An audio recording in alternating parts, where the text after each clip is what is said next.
There's a very specific technique for taking our new thoughts and allowing them to create our new life.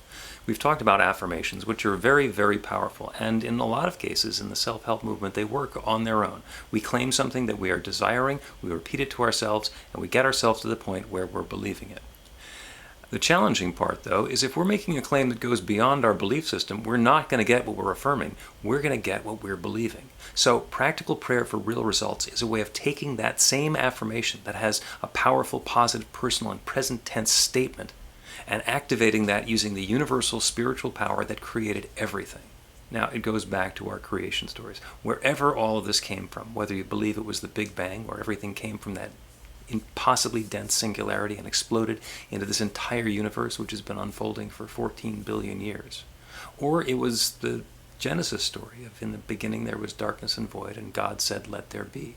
Whatever the creation story, that is where everything is coming from, and we can all trace ourselves back to that one source.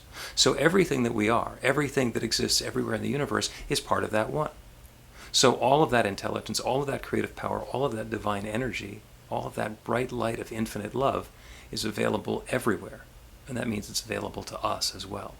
So what we're going to do when we do a practical prayer is we're going to align ourselves with that infinite creative power, understand that that's what we are, and then from that place of highest consciousness, we're going to make that affirmation, that powerful, positive, personal, and present tense affirmation.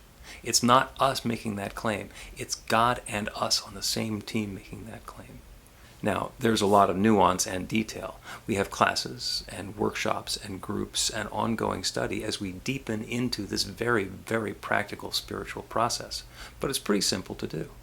Once we've made that claim, we turn to gratitude, that feeling of thanks for the good that's already on the way. We settle into a visceral feeling of gratitude, of thankfulness. We can feel it in our body. This is a wonderful creative process. We have access to it, and it's working for us now to bring this new experience into our lives in ways that go beyond our understanding or prediction, as good as we could possibly imagine, and even better. So that's what we're activating as we are doing this very powerful spiritual practice. And it's really simple to do.